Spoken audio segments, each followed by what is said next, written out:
ส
ิบเทียนพระ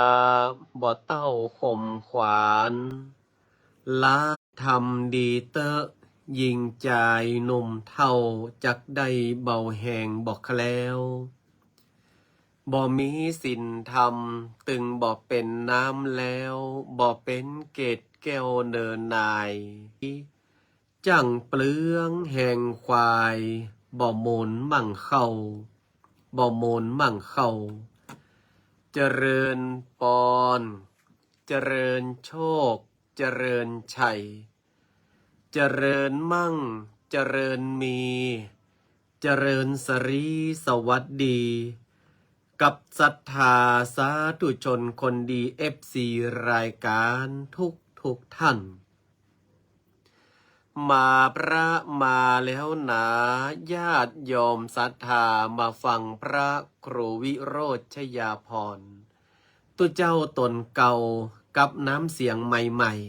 ๆตอนนี้การรักษาเข้าสู่วันที่วันที่3ศรัทธาญาติโยม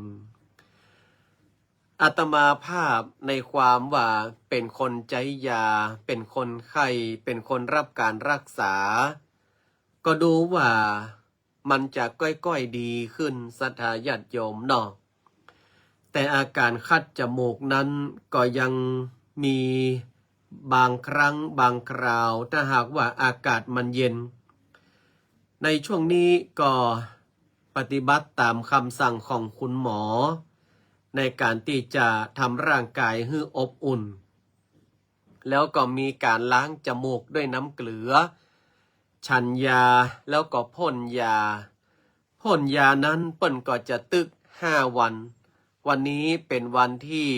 3เนาะถามว่าแล้วท่านดีละกาท่านจะพ่นตึก5 วันเพราะว่ายาพ่นเนี่ยถ้าเราใจต่อเนื่องกันเกิน5 วัน7 วันเนี่ยมันจะทำให้จมูกเนี่ยมันไปติดกับยาพ่นเมื่อจมูกไปติดกับยาพ่นมันจะทำให้เฮานั้นจะต้องพ่นจมูกตลอดอาตมาภาพก็เลยจะใช้ยาพ่นสัก5 วันเนาะก็เหลือเวลาแถม2 วันหลังจากนั้นก็จะเป็นยากินยาฉันเพื่อที่จะเว้นระยะไปสัก7 วันอาทิตย์เว้นอาทิตย์หรือว่าเดือนหนึ่งก็จะพ่นสัก5 วันอย่างนี้หรือว่าพ่นเฉพาะตอนที่มีอาการคัดจมูกตอนนี้ก็ฟังสำเนียงเสียงนี้ไปก่อนเนอะอาจจะเสียงเปลี่ยนไปหน่อยหนึ่ง กราบไหว้สาครับหลวงพ่อท่านพระครูจันทสรการวัดตงมืนน้อยเนาะ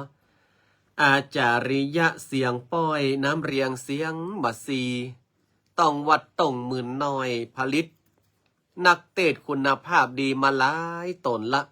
ยกเว้นพระครูวิโรธเนี่ยถ้าไปเฮียนนี่ที่จะเอาสำนักเปิ่นรู้หมด เพราะว่าสำเนียงเสียงมาไปปุ่มมาใหญ่คอมาต่อเปิ้นไว้เนาะ แต่ว่านักเรียนของวัดโต่งเมืองน้อยนี่เปิ้นเป็นน้ำเพชรน้ำหนึ่งเนอะเดี๋ยวถ้าเสียงหายก็ถ้าจะไปสมัครเฮียนจะมาได้เฮียนเตดในเฮียนเวียนตาลเนาะยมอามเสียงเปลี่ยนแปลงไปขนาดครับตัวลุงเนี่ยตมาภาพเป็นภูมิแพ้มันเริ่มมาจากอะไรอย่างจะแหมวันหนึ่งก็คือว่าแรกเริ่มเดิมทีก็เป็นวัดธรรมดาเนาะเป็นไข้หวัดธรรมดาเพราะว่าอากาศเปลี่ยนทีนี้อาตมาภาพก็ไม่ได้สนใจรักษาอย่างมันหลายก็ทำงานไปเมื่อมีการเอากำแพงเก่าของอุโบสถออกเนี่ยด้วยรถแมคโครก็ทำให้เหลือเศษฝุ่นเศษดินอาตมาภาพก็ปาพระปาเนนทำความสะอาดอาตมาภาพก็เอาน้ำเข้ารถนะเอาน้ำเข้าพาวอยู่แต่ว่า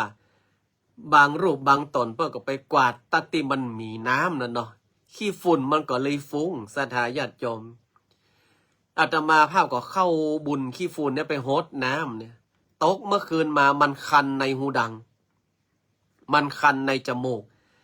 ที่จริงเนี่ยเปิ้นต้องเอาน้ำเกลือเข้าล้างเนาะแต่ว่าด้วยสัญชาตญาณเมื่อมันคันก็เอามือสู่สียูยี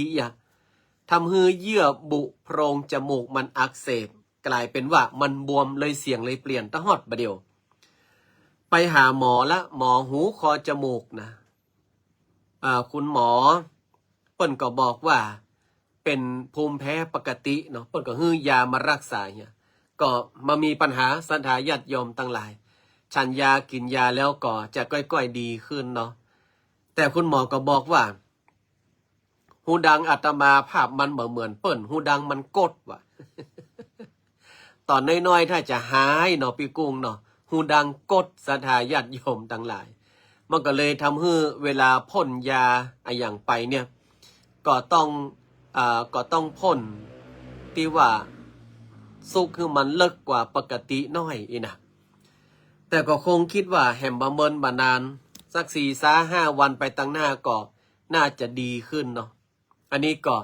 เล่าต้นเกาปลายเหตุฮือกับศรัทธาญาติโยมตันสาธุชนตันตั้งหลายได้รับฟังกันว่าทำไมเสียงอาตมาภาพมันเปลี่ยนแล้วก็ทำไมเป็นมะเมินมาหายดีสักเตือก็อยู่ในขั้นตอนการรักษาเนี่ยเปิ้นมองว่าอย่าชะล่าใจไอ้อย่างที่เฮาชะล่าใจเนี่ยมันก็จะกลายเป็นอย่างเนี้ยเฮาก็จะรักษาเมินหน่อยต่อไปถ้าไผคันหูดังเนี่ยอาตมาภาพแนะนำว่าให้ซื้อน้ำเกลือขวดใหญ่ๆติดบ้านติดจองไว้แล้วก็ซื้อชุดที่เปิ่นล้างหูดังไว้สถาญาติโยมหูดังกาแก่นตากาถ้าหากว่าระคายเคืองต้องล้างแล้วก็อย่าเอามือไปสู่สียูยีเด็ดขาดเนาะถ้ามาอ่านก็จะเป็นเหมือนอาตมาภาพเนี่ยเนอะสถาเนาะอันนี้ก็เล่าให้ฟังเอาละมาทักทายกันกับบรรดาศรัทธาสาธุชนคนฟังที่เข้าชมรายการในค่ำคืนนี้อย่าลืมแชร์รายการตัวเนอะเขาก็จะป้ากันไปอย่างเนี้ย ป้ากันไปเรื่อยๆอาตมาภาพก็มีเวลาละตีอาตมาภาพเอารายการมาอู้ให้กับศรัทธาญาติโยมตั้งหลายได้ฟังแม่พิชยาวงศ์พมิตรเนาะสาธุอนุโมทนาอาจารย์บรรทนีฟังตัวก่อนวันนี้โยมแม่สุแก้วคำอ้วนสาธุอนุโมทนาเนอกืดเติงหาอันอย่างก็ไส้อ้วนน็อกแล้วก็โยมวาสนากันทวีอนุโมทนาโยมสุธรรม โยมสุธรรมโยมแม่อรวรรณดอนญาติโอ้เกิดเติงหาอย่างก็เข้าพัดแม่อรวรรณเนอะโอ้หมอกอยู่ไกลบ่หายเนาะ สามเณรเพิ่นบอกว่าอร่อยเนาะสามเณรนะบอกว่าอร่อยข้าวผัดโยมแม่อรวรรณดอนญาติสวรรค์จะปาพระปาเนนเหมารถไปฉันเพลเด้อพี่ไอ้นันศพสาสาธุอนุโมทนา แล้วก็โยมจิราพรโยมแม่สังวานจันแก่นเนาะหลายๆคนก็เข้ามาแล้วที่ทักทายกันเข้ามาก็สาธุอนุโมทนาโยมวาสนากันทวีสาธุเจ้าค่ะอนุโมทนาสาธุคุณโยมวาสนาตัวแล้วก็แถมหลายๆท่านทั้ง2 Facebook เนาะที่เข้ามาชมแอดมินธรรมะสีขาวธรรมะคลื่นสีขาวแอดมินเพจต่างๆเนาะที่เอารายการตมาภาพไปก็ยินดียินจมอนุโมทนากับเจ้าของเพจธรรมะตัวในวันนี้อาตมาภาพจะเอาเรื่องราวอะไรมาอู้ฮือสถาญาติโยมต่างๆหลายได้ฟังคุณแม่ดวงทิพย์ลิ้มวัฒนาชัยสอเจริญการค้าอันนี้เพิ่นก็บอกว่าเป็นบุคคลที่มีความขยันหมั่นเพียรใจบุญใจกุศลอาตมาภาพมีการก่อการแปลงการสร้างอะไรอย่างก็ไปที่สอเจริญการค้าเนาะตลอดในเพื่อก็ร่วมทำบุญมาอนุโมทนาตัวเองโยมอาบอกว่าโยมแม่ฝากไว้สาธพระครูด็อกเตอร์ตัวเองครับสาธุอนุโมทนาเนอเนาะโยมแม่อบเชยเมืองกำแพงเพชรมันจะอบเชยเวียงพิงละเดี๋ยวโยมแม่จะทักท้วงกำแพงเพชรเจ้าข้าเนาะโยมแม่นงครานจินส้มมาละสาธุอนุโมทนาตัวเนอโยมพี่อ่องสุคิดบางสินทุเนาะแม่สมัยบัวตูมเนี่ยแล้วก็ชวีวันคำวังพฤกษ์เนี่ยแม่เลี้ยงลำดวนกาสุยะอันนี้สาธุอนุโมทนาเนอะที่ได้เข้าชมรายการวันนี้อาตมาภาพจะเอาเรื่องราวป้นฮ้องว่าการที่เฮานั้นมีความเข้าใจแล้วจะเป็นสิ่งที่ดีสำหรับที่จริงอาตมาภาพจะเอาของหลวงพ่อท่านพระครูจันทสรคุณเนาะท่านหลวงพ่อท่านพระครูวัดตรงเมืองน้อยเนี่ยปั่นเอาเรื่องราวอะไรอย่างมาจะได้ค่อนข้างที่จะดีทีเดียวจันทสรการไม่ใช่สรคุณแล้วก็มาดูในเรื่องของหน้าที่ของแต่ละคนศรัทธาญาติโยมทั้งหลายหน้าที่คนเฮาก็คนมีหน้าที่หมดเนาะอาตมาภาพก็ซ้ำมีแถมหลายหน้าที่เหลือทศกัณฐ์ก่อนพระครูวิโรจน์นี่นะมีหลายหน้ามีหลายหน้าเพราะว่าอาตมาภาพทำทุกภาระหน้าที่หลวงพ่อพระครูจันทสรการวัดต้องเมืองน้อยเพิ่นได้กล่าวว่าอย่างนี้ว่าเกิดเป็นพระก็มีหน้าที่เทศก็ทุกเจ้าก็มีหน้าที่เทศอบรมสั่งสอนศรัทธาญาติโยมเป็นผู้ชี้แนะชี้นำตาอันนะทุกเจ้านี่นะมาได้เป็นคนไปบงการโยมต้องอย่างนั้นศรัทธาต้องอย่างนี้มาใจพระสงฆ์มีหน้าที่ชี้แนะชี้นำศรัทธาญาติโยมจะทำมาทำก็อยู่ที่ศรัทธาเนาะใช่ไหมคุณโยมสุภัทราวีระอนันตวัฒน์คือเราจะทำไม่ทำเนี่ยมันก็อยู่ที่เราพระสงฆ์เนี่ยเป็นผู้ที่ชี้แนะชี้นำเตาอันตู้เจ้านี่เหมือนป้ายบอกต่างเนาะว่าไปฝางไปตังนี้เนอะไปสมุทรปราการไปตังนี้เนอะอันนี้ไปสระปีไปตังนี้เนอะศรัทธาจะไปมาไปมันก็เรื่องของศรัทธาตู้เจ้าชี้แนะชี้นำไปป้นฮ้องว่าเป็นการแสดงธรรมเป็นการเทศนาธรรมเป็นการจาในเรื่องของธรรมะคือศรัทธาญาติโยมต่างหลายได้ฟังกันอันนี้เพราะว่าเกิดเป็นพระมันก็มีหน้าที่เทศหน้าที่อบรมธรรมะสั่งสอนศรัทธานี่หน้าที่ของทุเจ้าเกิดเป็นพระมีหน้าที่เทศเกิดเป็นเปรตก็มีหน้าที่ขอเปรตเนี่ยมันกินยังมาได้ตัวสูงแล้วก็ปากน้อยมือเต่าลำเป้าลำตานบานแพร่ออกมายิบจับยังก็บ่ได้เมื่อยิบจับแล้วจะเอาเข้าปากกินก็บ่ได้ เป็นเพศเป็นผีนี่กินกันน้ำมูดน้ำเลือดน้ำหนอง ดูดกินน้ำมูดน้ำเลือดน้ำหนองเพศนี่ทรมานฉะนั้นผีเพศเนี่ยเวลาคนมาทำบุญสุนทานผีเพศหันว่าโอ้อาจารย์เก่งอมรเทพเปิ้นกำลังจะจัดงานใหญ่งานโตงานบุญงานกุศลเปิ้นจะมาขอแล้วเพราะว่าขอส่วนบุญฉะนั้นหน้าที่ของเปรตก็คือหน้าที่ขอมันยิบจับอย่างมันจะได้เหรอขนาดขนมจ๊อกอันหนึ่งขนมเทียนอันหนึ่งมันยังกำมาได้เลยนิ้วมัน2 อันนี่นะโอ้ถามว่าเคยหันผีเพศอาจารย์นันเก่งเคยหันผีเพศก็สถานต่างทั้งหลายเชื่อก็ว่าผีมีแต่ไผ่เชื่อว่าผีมีแต่กดไลค์ไผ่บัดเชื่อว่าผีมามีกดหัวใจเนาะไผ่เชื่อว่าผีมีจริงคือกดไลค์ถ้าไผ่บอกว่าผีไม่มีจริงคือกดรูปหัวใจต้องดูว่าอาจารย์นานเก่งอมรเทพจะกดไลค์หรือว่ากดรูปหัวใจ แล้วอาตมาภาพจะเล่าให้ศรัทธาญาติโยมได้ฟังในเรื่องของผีเพศเนี่ยมันมีหลายเปรตเนาะในเรื่องราวของพระพุทธศาสนาเนี่ยมันก็จะอธิบายไปเปรตอย่างนั้นเปรตอย่างนี้แต่ในคนเมืองของเฮาเนี่ยมันก็มีเปรตอยู่2 อย่างเพราะว่าเปรตแต่กับเปรตดิบศรัทธาญาติโยมทั้งหลายเนี่ยหลายๆคนก็กดถูกใจมาเฮ้ยแสดงว่ามีประสบการณ์นะเชื่อว่าผีมีแต่เนาะกดถูกใจนะกดถูกใจถ้าใครบอกว่าผีมีแต่กดถูกใจถ้าใครบอกว่าผีมามีกดหัวใจเนาะแต่เต้าที่หันนี่ก็ปรากฏว่ามีแต่เนี่ยโยมสุภัทราบอกว่าโยมว่าผีมีนะเจ้าค่ะเนาะโยมแม่กัลยาเรือนเถ่าบอกว่าภูมิแพ้เดี๋ยวก็หายมันละเนาะโยมอามบอกว่าไม่มีเห็นไหมโยมอามกดหัวใจบอกว่าไม่มีโยมอามปรึกษาแม่อบเชยหรือยังแล้วก็กดถูกตัวแม่อบเชยถ้าอย่าเคกดถูกใจนะแสดงว่ากดผิดใช่ไหมเมื่อกี้โยมแม่เรืองรายแม่พองชวีมารยอนตะกี้หันแม่สมบูรณ์มาจะมาแวบๆเนาะอาตมาภาพจะอู้เรื่องหนึ่งให้ฟังเรื่องเปรตแต่กับเปรตดิบนี่นะในความหมายของคนล้านนา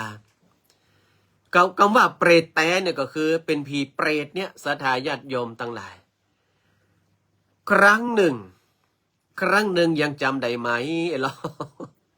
อันนี้ประสบประการตรงจากพระครูวิโรธแต่เชื่อบ่เชื่อมันก็อยู่ที่วิจารณญาณของศรัทธาญาติโยมตมาภาพอู้ฮือฟังบ่ได้เนาะคุณลุงสุภัทรเนาะเชื่อมาเชื่ออยู่ที่วิจารณญาณของศรัทธาญาติโยมอาตมาภาพบ่ได้อู้ฮือเชื่อแต่จะอู้ฮือฟังตอนนั้นเนี่ยเป็นพระนิสิตในระดับปริญญาตรีเรื่องมันเมินมาละเป็นพระนิสิตในระดับปริญญาตรีถ้าหากว่าเป็นพระนิสิตเนี่ยก็จะมีการบังคับว่า1 ปีต้องไปปฏิบัติธรรม10 วันแล้วตั้งมหาวิทยาลัยก็จะบังคับเลยว่า10 วันเนี่ยต้องไปปฏิบัติธรรมที่ไหนตมาภาพจำได้ว่าไปปฏิบัติธรรมที่วัดพระพุทธบาทตากผ้าก็คืออำเภอป่าสางเนี่ยปฏิบัติธรรมที่หั่นแล้วปีแรกอาตมาภาพนอนในโซนพระหองว่านอนในโซนเป็นป่าด้านหลังไม่มีปัญหาพอปีที่2เนี่ยอาตมาภาพก็บอกว่าคนที่อยู่ปี2 ปี 3เนี่ยให้ย้ายไปโซนหลังรอยตากผ้าซึ่งก็จะมีเป็นรอยแผ่นศิลาแรงแล้วก็คล้ายๆเป็นผ้าจีวรนะถ้าใครได้มานะแล้วก็ข้างๆนั้นมันจะมีศาลาเล็กๆแล้วก็รายล้อมด้านหลังไปด้วยกู่กระดูกศรัทธาญาติโยมด้วยความที่ว่าอาตมาภาพเป็นคนที่ไม่ได้กลัวแต่เกรงใจเนาะไม่ได้กลัวแต่เกรงใจเนี่ยนะก็กลางคืนอาตมาภาพจวนเจ้าหมู่แถมรูปหนึ่งสหธรรมิกแถมรูปหนึ่งออกมาเข้าห้องน้ำในกลางคืนแล้วเอาไฟฉายเหียบอกหนึ่งก็คงคิดว่าคงมามียังนะเพราะว่ารายล้อมไปด้วยเต็นท์ของพระนิสิตที่เปิ้นมาปฏิบัติธรรมในขณะที่เตียวไปเข้าห้องน้ำเนี่ย มันจะต้องผ่านบริเวณที่กูเก็บกระดูกซึ่งอยู่ข้างบนอาตมาภาพก็เดินไป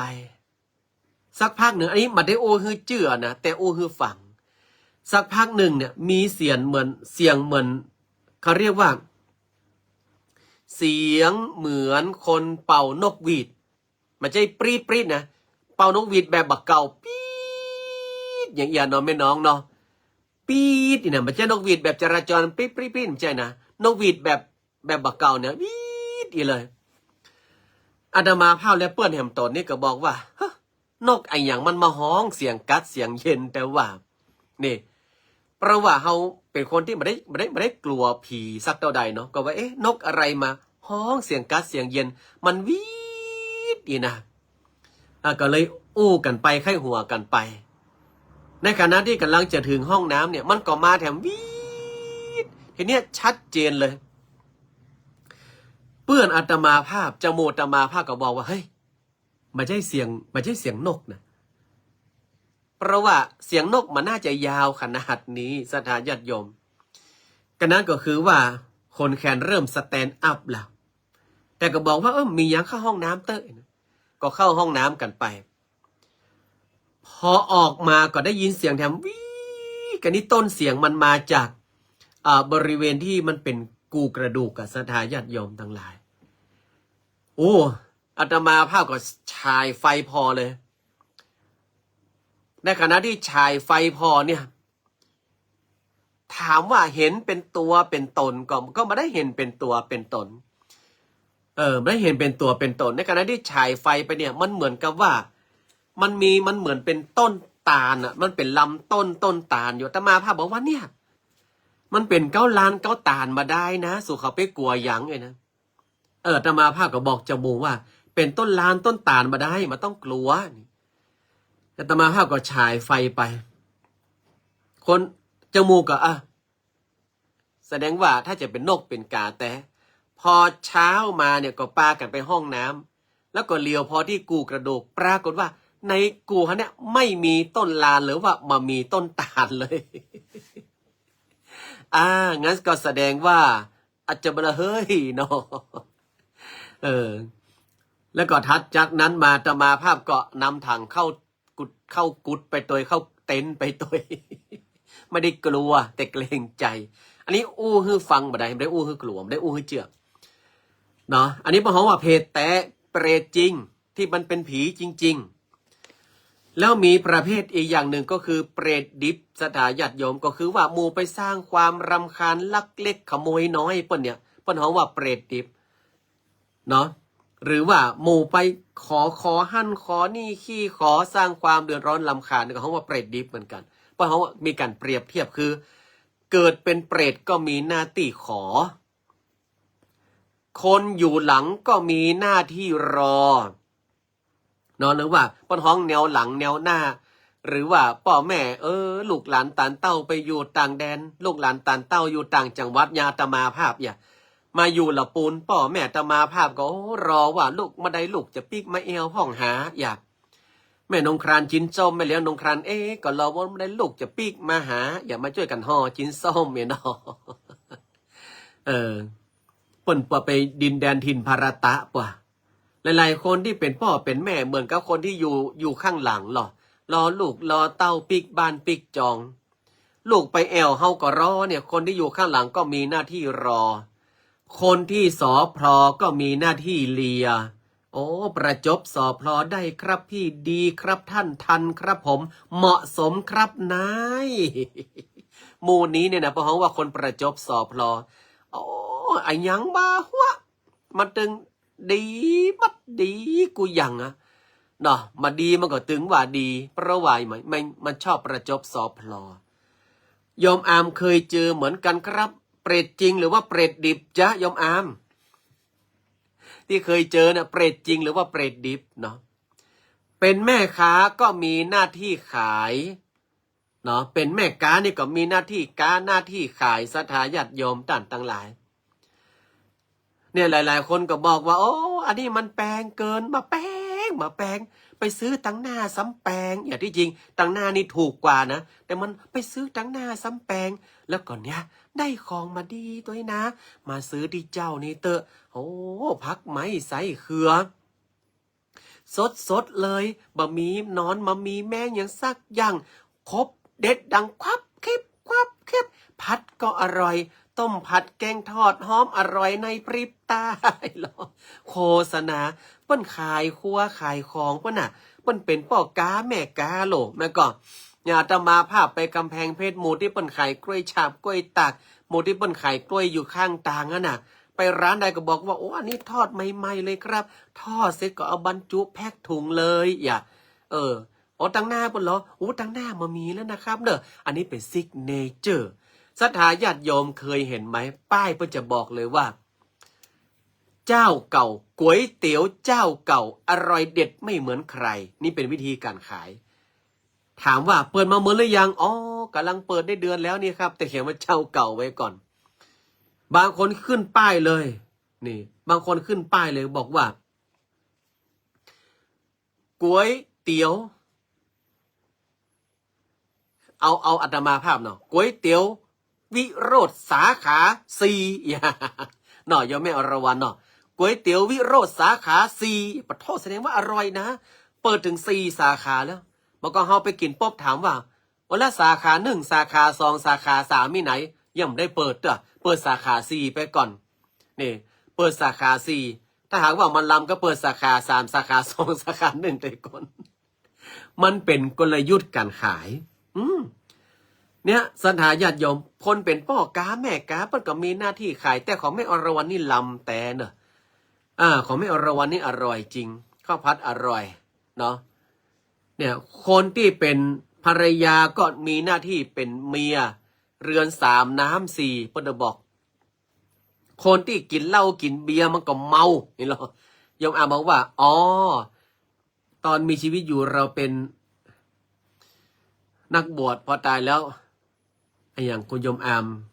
เดี๋ยวค่อยเรียบเรียงเสียงประสานไหม คนกินเหล้ากินเบียร์เป็นหน้าที่เมาเนาะกินเหล้ากินเบียร์เมาเขามากินใครก็ว่าพี่เมาเห็นนะคนเป็นขโมยอันนี้มันก็มีหน้าที่ลักขโมยหรอลักเล็กขโมยน้อยเนี่ยถ้าหากว่าเป็นสุนัขมันก็มีหน้าที่เห่าศรัทธาเคยหันมาไข้หัวที่ไหน มันมีหน้าที่เห่าอยากเข้าก็เห่าใจดีใจบ้านก็เห่าปะเจ้าของมันก็เห่าดีใจก็เห่าเนาะมานี่นะตกใจก็เห่าปะศัตรูก็เห่าปะมิตรมันก็เห่าหมดอะเพราะว่าหมามันมีหน้าที่เห่าหมอดูก็มีหน้าที่เดาไปอาตมาภาพกับชื่อว่าฮือไผ่นะหมอดูแปลว่าหมอดูคู่กับหมอเดาอีกอย่างหมอดูบอกว่าอู้ฮือฟังเจียวก็แล้วแต่เฮาเหมือนกันนะคนหูเบาก็มีหน้าที่ตามเนาะก็ฟังเปิ่นหมดอะคนหูเบาคนขับรถแท็กเตอร์ก็มีหน้าที่ไถอย่างเดียวคนสงสัยก็มีหน้าที่ถามเฮาเข้าใจเฮาสงสัยก็ถามติ๊กๆกะรอปภก็มีหน้าที่เฝ้ายามดูแลความปลอดภัยทุกพูดทุกนามมีหน้าที่เป็นของตนนะก็คนเฮาเนี่ยมีหน้าที่เป็นของตนว่าโอ้อาจารย์เก่งอมรเทพมาแล้วแสดงว่าตะกี้เข้าละไว้นี่ปรับ20 บาทเนอะอาจารย์เก่งอมรเทพเฮ้ยทุกคนมีหน้าที่เหมือนกันหมดฉะนั้นทำหน้าที่ของเฮาให้มันดีที่สุดมันต้องไปก้าวไกลหน้าที่ไผมันต้องไปก้าวไกลหน้าที่ไผเนาะมันต้องไปว่าเฮ้อไผอย่าถือไผดีอย่าติไผจ้าจังเป็นเมฆฟ้าปามัวเปิ้นว่าเขาบวชเป็นตู้เจ้าพอเขาตายก็ไปเป็นเปรตเนาะอ๋อนี่คุณโยมบอกว่าเขาบวชเป็นตู้เจ้าตายแล้วไปก็เป็นเปรตนักกะอาตมาภาพเลยกลัวเป็นเปรตคุณโยมอะไรที่ไปฮับตานเป็นการเตศกันอะไรอย่างอาตมาภาพจะแยกไว้ที่หนึ่งอะไรที่เปิ้นถวายเป็นสังฆทานไม่จำเพาะเจาะจงถวายวัดถวายวายแยกไว้ที่หนึ่งเนี่ยตู้เจ้าบางตนเปิ้นมาแยกเอาศูนย์กันแล้วก็คนไปบ้านพ่องคนไปฮื้อคนนั่นคนนี้พ่องอาตมาภาพแยกเลยอะไรที่เป็นเจ้าภาพอะไรที่เขาถวายกันเตศเขาถวายเฉพาะพ่อครูวิโรจน์เนี่ยอาตมาภาพแยกไว้ที่หนึ่งเลยนี่มาเกี่ยวกับของวัดนะเนี่ยอะไรที่เปิ้นถวายไว้วัดก็ไว้วัดอันใดถวายไว้กับตัวอาตมาภาพเองก็เอาเก็บไว้ให้นะมันส่วนของเฮาลูก เป็นกันเตะแต่ส่วนของเราต้องแยกแยะนะบางคนดราม่าโอ้ทำไมท่านถึงสะสมอาตมาภาพมาได้สะสมเวลาเปิ้นมีการมีงานท่านพอมีกติกก็ป้าจะออกมาฉาท่านพอมีของหอมก็อยากมันตึงมีมาสถานญาติโยมอาตมาภาพก็ใจส่วนที่อาตมาภาพเป็นเจ้ารับทายทานหรือว่ารับการเทศเนี่ยเอาปั่นเปิ้นไปอันนี้เอาหอมไปอันนี้เอาหอมไปหรือว่าร่วมทำบุญไปดิบางคนมาเข้าใจเป็นตุ๊บเปิ้นมาฮื้อสะสมของจะเกิดกิเลสฟังกะถ้าตูเจ้าเอาของวัดของวาหอมไปอย่างเช่นอันนี้สมมุตินะอย่างเช่นสถานญาติโยมท่านมาเดี๋ยวนี้อันเจ้าเขาเนี่ยตั้งแม่บ้านเนี่ยเปิ้นจะเป็นมัจฉา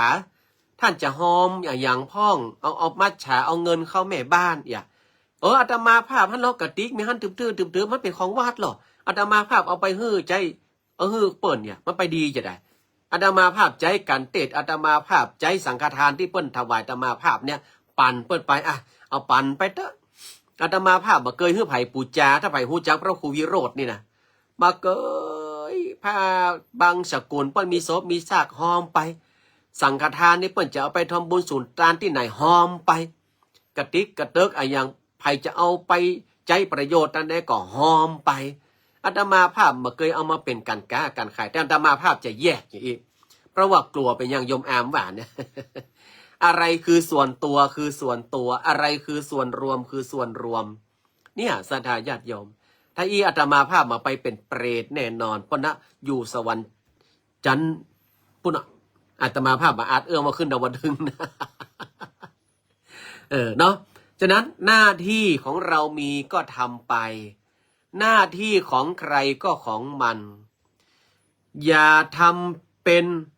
ความกระสันแล้วไปเอาหน้าที่มันเป็นหน้าที่เราคือคนเฮาที่มันตุกกวนเนี่ยเพราะว่าอย่างเพราะว่าเอาหน้าที่เขามาเป็นหน้าที่เรามาต้องแล้วเขาจะตุกเหี่ยบัดได้อาตมาภาพอย่างก็กับคุณลุงสุภาพสุขสิริพุนชัยว่าอะไรที่เราทำแล้วมันมีความสุขทำไปนั่นมันเป็นหน้าที่ของเราเนาะเขาทำแล้วมันมีความสุขนี่อะไรที่มันมาแจ้หน้าที่ของเราทำมาถึงมีความสุขศรัทธาญาติโยมทั้งหลายอย่างอาตมาภาพดูแลพระสงฆ์องค์เนรหลายๆคนบอกว่าเอามาเลี้ยงอย่างนักลำเหลืออาตมาภาพเลี้ยงดูแล้วมีความสุขนี่เขาอยู่วัดล่ำๆล่ำๆนี่อาตมาภาพไหว้พระสวดมนต์เขาก็สวดมนต์โดยอาตมาภาพกว่าขี้โยกขี้เยือดวัดสะอาดอาตมาภาพก็มีความสุขเนี่ยศรัทธาญาติโยมนั่นแหละหน้าที่ไผ่หน้าที่มันโยมอาบอกว่าผ่านมา15 ปีไม่เคยลืมเลยครับท่านพระครูเนี่ยระวังนะแหมเบิ้ลประจำมาแอวหาเนอะนอยโยมอามเนาะ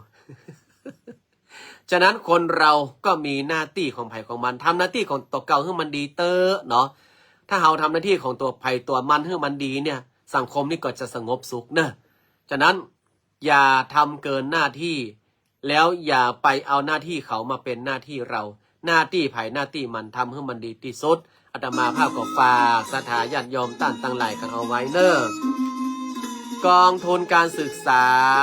วัดกลางวิทยาโพธิไพศาลไวยสาครับวัดกลางวิทยาอยู่ที่ไหนครับนี่วัดกลางวิทยาอยู่ที่ไหนนะตั้งเหนือกับตั้งใต้กันใหญ่นะวัดกลางวิทยาโพธิไพศาลกราบไวยสานะครับเนอะคุณโยมพี่ตุ๋ยมาแล้วมาจับพอดีโยมพี่ตุ๋ย ท่านที่เขาปูจาสังฆทานรอเจ้าท่านตุเจ้าที่มันเอาสั่งออกมาฮื้อปูจาเนี่ยศรัทธาญาติโยมอย่างเช่นว่านี่ตอบคำถามแม่ไหวภาวินีเนาะอย่างเช่นว่าเมื่อเอาทานสังฆทานตุเจ้าปันอู้กันว่าคณะสงฆ์ในวัดเฮาเนาะคณะสงฆ์ในวัดเราใครมาเดี๋ยวเนี้ยสังฆทานเราเนี่ยมันมีมากเกินที่เราจะบริโภคเขาก็จะปั่นตาเข้าฮือกับศรัทธาญาติโยมเนาะส่วนศรัทธาญาติโยมที่เปิ้นฮ้องว่าการปูจาเนาะเอาเป็นการน้ำก้าวไฟวัดก็ตามเจตนาของท่านตั้งหลายคณะสงฆ์หันว่าจะได้เมื่อคณะสงฆ์บอกว่าสาธุดีแล้วปลงปันอนุญาตคณะสงฆ์ปลงปันมัดเป็นในตังเดียวกันอันนี้ก็มาเป็นอย่างเนออย่าแม่ไหวเนออันนี้ก็มาเป็นอย่างถ้าคณะสงฆ์เปิ้นสาธุรับทราบหมดมาเป็นอย่างครับถ้า ถ้าเป็นสังฆทานนะต้องให้คณะสงฆ์อนุโมทนารับทราบก่อนถ้าเป็นส่วนตัวของพระครูวิโรจน์นี่นะมาต้องคณะสงฆ์มาต้องมายุ่งเปิ้นถวายกันเตศไม่อาตมาภาพไปหับตานมาโอ้เป้ไหวพัดพินีตานกติกกันเพอย่าตานกติกกันเพโอ้ไฟไหม้ที่นี่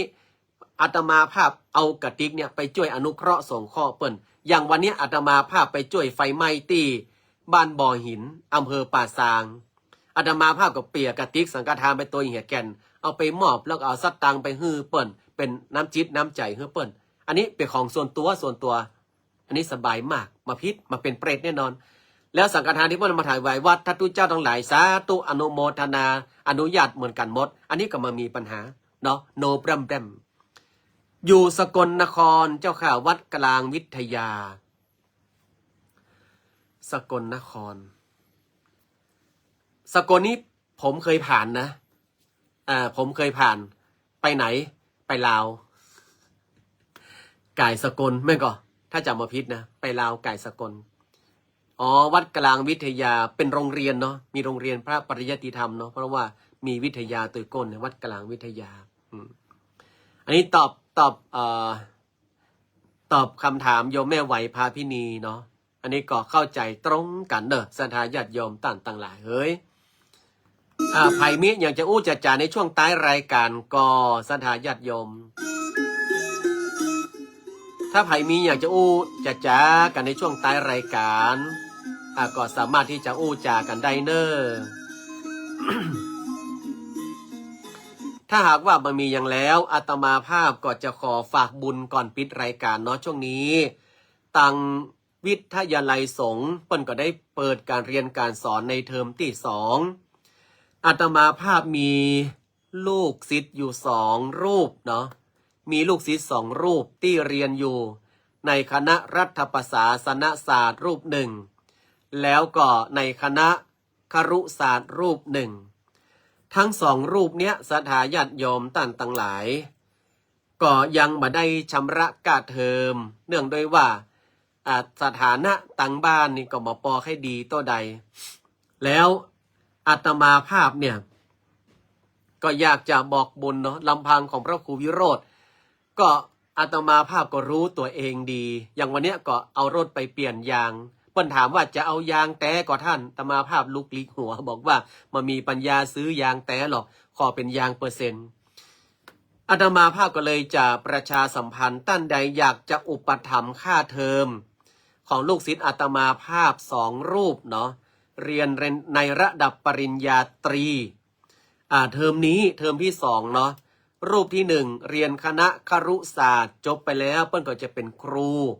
อันนี้ก็ค่าเทอมคณะครุศาสตร์ 3,000 บาทรูปที่